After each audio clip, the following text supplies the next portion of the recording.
Hi friends, മാധുര്യം കിച്ചൻസിൻ്റെ ഒരു പുതിയ വീഡിയോയിലേക്ക് എല്ലാവർക്കും സ്വാഗതം. ഇന്ന് നമ്മളിവിടെ ഉണ്ടാക്കാൻ പോകുന്നത് ഊത്തപ്പം റെസിപ്പിയാണ്.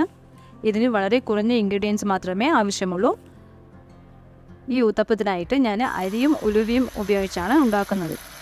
ഉലുവ നമുക്ക് എല്ലാവർക്കും നല്ല ഹെൽത്തിയാണ്. ഈ ഊത്തപ്പം എല്ലാവരും തന്നെ ഒന്ന് ട്രൈ ചെയ്ത് നോക്കണേ. ഇനി ഇതിനാവശ്യമുള്ള എന്തൊക്കെയെന്ന് നോക്കാം. ഞാനിവിടെ 2 കപ്പ് അരി എടുത്തിട്ടുണ്ട്. അതിലേക്ക് 2 ടേബിൾ സ്പൂൺ ഉലുവ. നിങ്ങൾ ഏതിനാണോ അരി മെഷർ ചെയ്യുന്നത് അതിന് 1 ടേബിൾ സ്പൂൺ കണക്കാക്കിക്കോളൂ. ഇത് അരി രണ്ടും നല്ലപോലെ കഴുകി വൃത്തിയാക്കിയിട്ടുണ്ട്. ഇനി ഞാനത് നമുക്ക് കുതിർത്താൻ വയ്ക്കാം. ഒരു 5 to 6 hours ഇതിന് കുതിർത്തണം.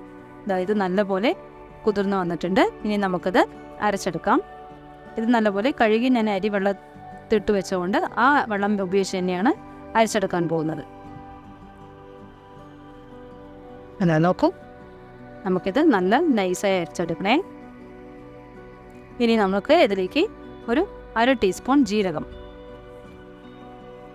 ഇട്ടതാ നല്ലപോലെ എല്ലാം അരി ഞാനത് അരച്ചെടുത്തിട്ടുണ്ട്.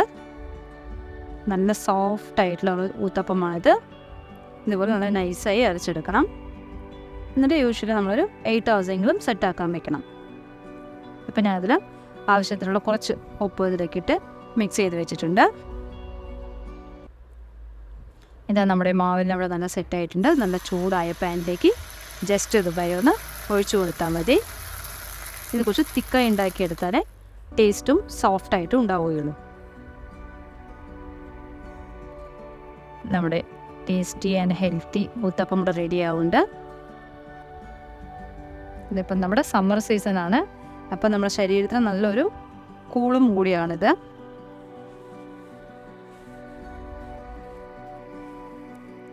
ഇതിൻ്റെ കൂടി നല്ല ഒരു തേങ്ങാ ചമ്മന്തി കൂടി വെച്ച് കഴിക്കുകയാണെങ്കിൽ നല്ലൊരു കോമ്പിനേഷനാണ്.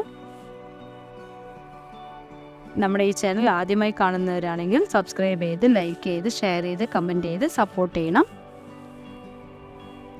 നിങ്ങൾ സപ്പോർട്ട് ഉണ്ടെങ്കിൽ മാത്രമേ ചാനൽ മുന്നോട്ട് കൊണ്ടുപോകാൻ സാധിക്കുകയുള്ളൂ. Thanks for watching.